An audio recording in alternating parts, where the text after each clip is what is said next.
पुराने जमाने की चक्कियों में और नए जमाने की चक्की में जमीन आसमान का अंतर है। आजकल बहुत मॉडिफाई मॉडल आ गया। कुछ नहीं, एक हैंडल ऐसा करना होता है, खोल लो, उसमें 2 नट जैसे सिस्टम रहते हैं, पूरा कपड़े से व्यवस्थित तरीके से साफ कर लो, वापस लॉक करो, पीसो, फिर साफ कर लो। अब जमने जमाने का काम खत्म हो गया। सिस्टम जैसे जैसे टेक्नोलॉजी बढ़ती है वैसे इन सब्जियों में इंप्रूवमेंट बहुत होता है। लेकिन आदान निक्षेपण समिति, ईरिया, भाषा, ऐषणा, आदान निक्षेपण और व्युत्सर्ग समिति, मलमूत्र इत्यादि को छोड़ने की जो व्यवस्था रहती है वह भी एक समिति के अंतर्गत आती है। इससे भी कर्मों का संबर होता है। इस कर्मों के संबर के लिए कभी भी कोई भी मुनिराज टॉयलेट यूज नहीं करते। टॉयलेट में क्या होता है, मल फेंका, अब मल गया तो वो पुराने मल के ऊपर गिरेगा, नीचे सेप्टिक टैंक में जाएगा, तो अब वहां पे अनंत जीव बिलबिला रहे हैं। अब हमको गर्मी लगती है तो हम टॉयलेट चले जाएंगे। ऐसा साधु व्रती अनुव्रती बिल्कुल नहीं करते। गर्मी लगेगी तो भी ऐसे स्थान पर जाएंगे जिस स्थान पर या तो वो सूख जाए या वो बिखर करके 3-4 दिनों में नष्ट हो जाए। तो ये उनकी एक व्युत्सर्ग समिति भी है। वो जिस माध्यम से कर्मों का संबर करते हैं ये उनको पता रहता है। आचार्य जी ने कई बार कहा, साधु की साधुता जो है ना जंगल पे दिखाई देती है। कि जंगल तो गया, लेकिन जंगल एक ऐसी जगह होती है जहां पर कोई देखने नहीं आता कि महाराज जंगल कहाँ जा रहे हैं, हरी घास के ऊपर जा रहे हैं, नाली के ऊपर जा रहे हैं, पानी के ऊपर जा रहे हैं, निषिद्ध स्थान पर जा रहे हैं, कहाँ जा रहे हैं, कोई देखने नहीं आता। वहां पर गुरुजी कहते थे हम लोगों से कि साधु की साधुता उसके जंगल जाने के स्थान पर दिखाई देती है, कि जंगल जाने का स्थान उसने कैसा चूज किया है, वहां पर निक्षिद्र है कि नहीं है, निर्जंतुक है कि नहीं है, वहां पर वह साफ सुथरा है कि नहीं है, घास तो नहीं है। अगर घास इत्यादि के ऊपर जाता है तो उसको भी निर्दयी साधु कह देते हैं, क्योंकि आपका धर्म धम्मो दया विशुद्धो, और आपने एकांत स्थान पर धर्म के ऊपर दया नहीं करी, दयामयी धर्म का पालन नहीं किया। अब गृहस्थ तो ऐसा नहीं कर सकता ना, गृहस्थ तो वही टॉयलेट पे एक के बाद एक के बाद एक के बाद ले दमादम होता रहता है।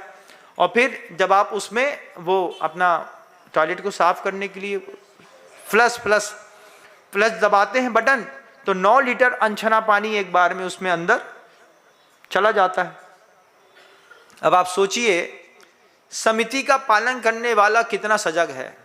अगर सीरियस नहीं है, गंभीर नहीं है हम अपने व्रत के प्रति, न संबर होगा न कुछ होगा, अगली पर्याय फिर कहीं किसी जीव की मिल जाएगी, हम सुख दुख पे गोते लगाते रहेंगे। आचार्य महाराज इतने करुणावान थे, मंत्री मुनिराज को ऐसा समझा रहे थे, वो हर बात को अब गंभीरता से लेने लगा। स्त्री और राज्य का जो उसके अंदर एक इच्छा जल था, आचार्यों ने उपदेश दे दे करके उसके पूरे के पूरे इच्छा जल को सुखा दिया। कुछ समय तक किसी चीज की इच्छा होती है, उसके बाद वो नहीं भी मिलती है तो भी काम चल जाता है, क्योंकि मन को समझा चुके होते हैं हम। आचार्य ने अनुप्रेक्षाओं का उपदेश दे करके उसके पूरे मन को साफ कर दिया, माइंड वॉश। अब वो मुनिराज इतने गंभीर हैं, वे खुद आचार्य महाराज से पूछते हैं और संबर के तरीके क्या होते हैं महाराज। तब आचार्य कहते हैं ये गुप्ती और समिति के बाद धर्म कैसा, धम्मो दया विशुद्धो, दया से विशुद्ध होकर के जो धर्म किया जाता है वही धर्म होता है। उत्तम क्षमा, मार्दव, आर्जव, सत्य, शौच, संयम, तप, त्याग, आकिंचन्य और ब्रह्मचर्य। ये क्या है, ये 10 धर्म है। 10 धर्म है कि धर्म के 10 लक्षण है। क्या है धर्म? तो दया विशुद्धो। उसके ये मल्टी डायमेंशियल फेस होता है किसी भी धर्म का, तो सावक के धर्म का भी ये एक फेस है। क्या करें? दया विशुद्धो। सबसे पहले क्या होनी चाहिए? दया। किसके ऊपर? अपने लड़का के ऊपर। हमारे लड़का को हमने अच्छी घी चुपड़ी रोटी खिला दी, और जब गरीब का लड़का आया तो कल की बासी रोटी उठा करके पुरानी सब्जी दे दी। ये तुम्हारा धर्म है? सब्जी वाली बोलते हैं, काम करने वाली जो आती है ना आपके घर के अंदर, वो जब शाम को वापस लौटती है तो जो पन्नी में भोजन देते हो वो कौन सा देते हो भैया? बताओ, सुबह के पापड़ सीत गए, कोई नहीं खा रहा, मखाने सीत गए, कोई नहीं खा रहा, मक्के के दाने सीत गए, कोई नहीं खा रहा, सब्जी सुबह बनाई थी थोड़ी सी ज्यादा बन गई, नहीं खबी, तो अपने घी ना फिके इस लोभ में सुबह की ठंडी सड़ी सब्जी एक साथ, उसी में रोटी, उसी में सब्जी, उसी में मखाना, उसी में वो सब डाल करके बांध करके और प्यार से बोलते हैं, गुड्डो ए गुड्डो ये ले जाओ। अब तुम्हारी गुड्डो ले गई पन्नी में, वो पन्नी भी कैसी है, कचड़े वाली पन्नी, साफ सुथरी करी होगी, पुरानी पन्नी में भर करके, और तुमने उसमें भर करके उसको दे दिया। अब गुड्डो आ गई, गुड्डो आपके हाथ से, हाँ दीदी बड़ी कृपा है, उसने उठा करके माथे में रखा और माथे में सोच लिया रास्ता में गाय दिखती है उसी को डालने के लिए दी गई है। तुम सोचते हो कि हम बरौनी को इस तरीके का भोजन देकर के उपकार कर रहे हैं, दुष्कर्म बंधन कर रहे हैं, ऐसे दुष्कर्म का बंधन बांध रहे हो, इंसान होकर के इंसान को इतना गंदा भोजन दिया जा रहा है, ये बहुत बड़ा दुष्कर्म है। जब गंदा भोजन कराने के लिए आप किसी को आमंत्रण कर देते हैं या दे देते हैं, मैं देखता था घर के अंदर बरौनी आती थी तो पहले उसको गर्म चाय बना करके देनी पड़ती थी सुबह के टाइम पे। सुबह के टाइम पे साहब को रोटी बाद में मिलेगी, पहले तुमको गर्म चाय मिलेगी, एक कप चाय पी लो फिर काम कर लेना। काम करने के बाद जैसे अंतिम में जब घर के लोग चले जाते थे तो जिस थाली पे हम खाते थे उसी थाली में बरौनी को खाना दे देते थे, वो उसी में खा लेती थी।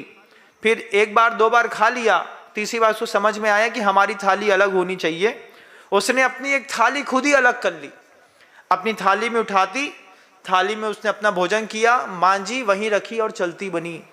ये जीवन शैली थी। लेकिन आप करते तो होंगे, देखो बिनम सागर मुंह से बोलता है तो कहीं ना कहीं तो घटना घटती है।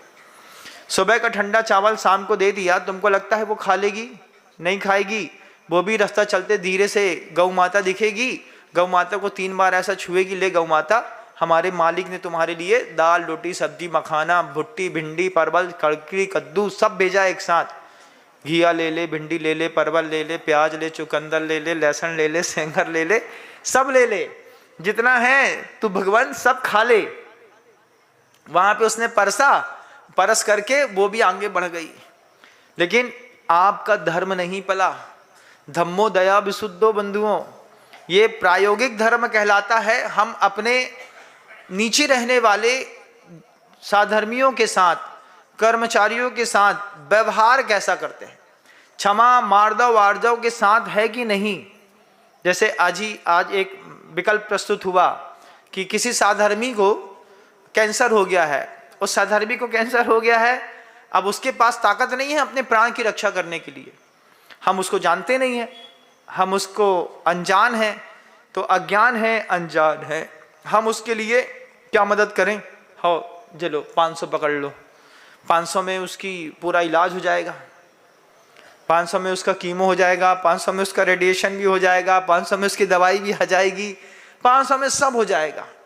ये 500 देकर के आप अपने मन को सांत्वना दे रहे हैं कि वास्तव में उसकी मदद कर रहे हैं? कहां कहां जाकर के वो भटकेगा, कभी कल्पना करिएगा।